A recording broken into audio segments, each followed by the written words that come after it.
YouTube channel पर सभी को स्वागत करती हूँ। आज एक बफर सिस्टम के ऊपर गाली गीत लेकर आई हूँ। कैसा लगेगा कमेंट में ज़रूर बताइएगा और वीडियो को अंत तक देखिएगा और फुल आशीर्वाद प्यार ज़रूर दीजिएगा।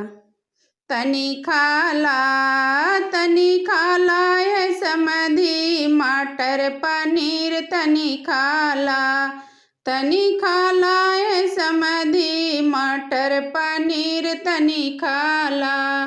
बनी बफा सिस्टम तनी करना शरम खाला पूड़ी गरम तनी खाला ये समधी मटर पनीर तनी खाला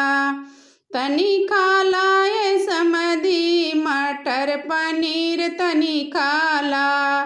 कहीं लिट्टी रखलवा कहीं चोखा रखलवा तोहर दीदिया के गरम समोसा रखलवा तनी खाला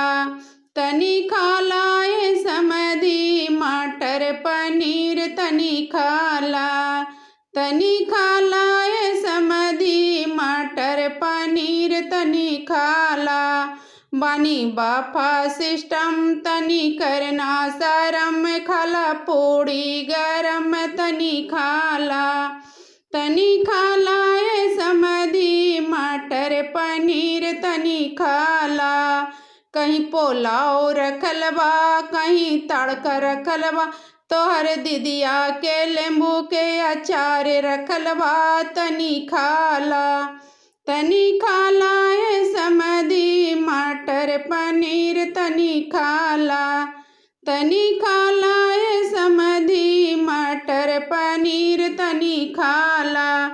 कहीं पूड़ी रखलवा कहीं जिलेबी रखलवा तोहर दीदिया का दही बड़ा रखलवा तनी खाला ये समधी मटर पनीर तनी खाला ये समधी मटर पनीर तनी खाला।